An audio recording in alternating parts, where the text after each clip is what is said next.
So I was thinking, like, MGTOW.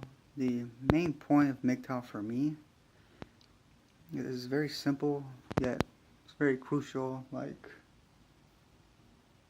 as far as you get all these like anti-MGTOW people constantly attacking. They constantly attack MGTOW as being a bunch of losers and stuff like that. But if you think about it, like I always say, like it doesn't really matter if you're good with women or if you're bad with women. All right. Like I listen to Coach Curry Wayne, Jordan Peterson, and even this simple point flies over their head.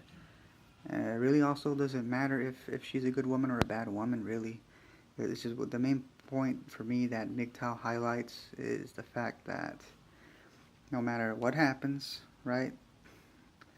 Whether you're good with women or not, or if she's a good person or not, the power that the woman has in a marriage, okay, stays the same, is unaffected. You see what I'm saying? Because of the legal system.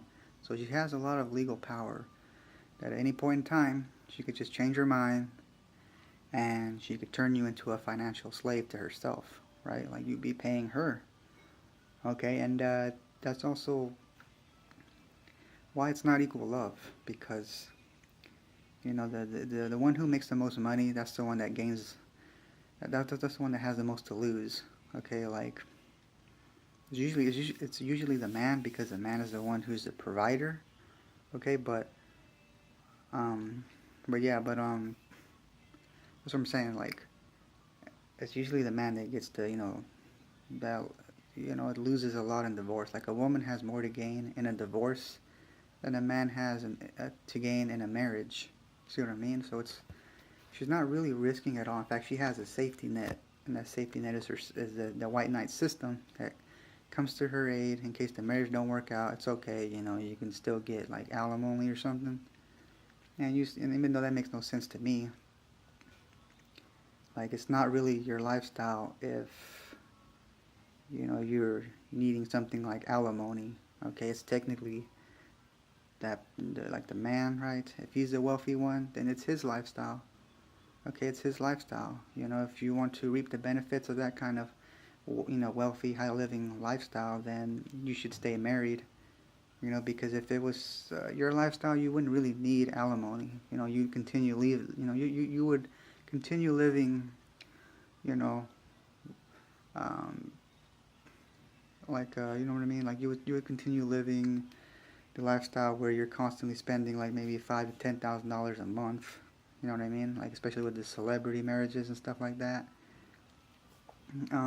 But to stay on point, yeah, the main simple problem that MGTOW highlights is that it doesn't really matter. Okay, if you're trying to get good at being, a pickup artist or whatever, or if you had or if you had good or bad experiences with women, the whole point is that legalistic power that woman is always tempted by, because all women are tempted by that power. Okay, that's basically in a family courtroom, that if you're married and you end up losing custody and stuff like that, and you have to pay alimony and stuff. That's the power she has, and Jordan Peterson said it best. Like he's seen plenty of when he said he's seen plenty of men destroyed by the family court systems. Okay, and that's what I'm saying. That it's not equal love, because she's not. It's usually the woman that doesn't make hardly anything. She doesn't come to the table with hardly anything. That's what I'm saying. It's not. It's not equal risk. Okay, she's not risking at all like the one that brings the most to the table. You see what I'm saying? That's what I'm saying. It matters not if you're good with women or not, or if she's a good person or not. Okay, she still has that legal power that I think the system itself tempts her to do that. To tempts her to give in and to basically, in exchange for divorce, the system promises her a bit of security and a bit of wealth. Okay, which happens to be, your wealth. See what I'm saying? So it doesn't really benefit a man to be married. And then when we talk about like Paul, Apostle Paul, um, where he talks about how it is perfectly fine to not be married. In fact, he actually advocates for not being married, because to not be concerned with the things of the world or the things of a woman. that if you're going to pursue the things of God, you want to be a disciple, then you should pursue the things of God and stuff like that. And that's actually why I have a lot of similarities to MGTOW, because of my celibacy since I was young, and reading the Bible and my devotion to Christ. Basically, I mean, I'm not perfect or anything, but I'm just saying, like, that's why I have a lot of similarities to, like, MGTOW and its way of life. Is I value something higher than a woman, okay?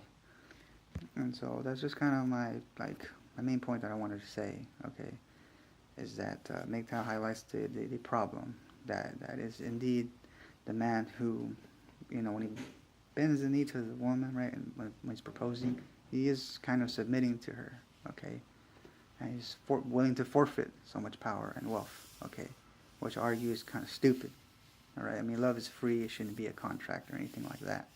Love is free, and that's basically what I wanted to say about the main point for me as far as what MGTOW highlights is the corrupt female nature and the way the legal system, the way it caters to that corrupt system, that corrupt nature. You see what I mean? Because all women are tempted by it, and once they finally come to a realization of what they have under marriage and stuff like that, that's usually what tempts them, I think. So yeah, I do believe all women are tempted by that kind of stuff. All right. So anyway, thank you for watching my video.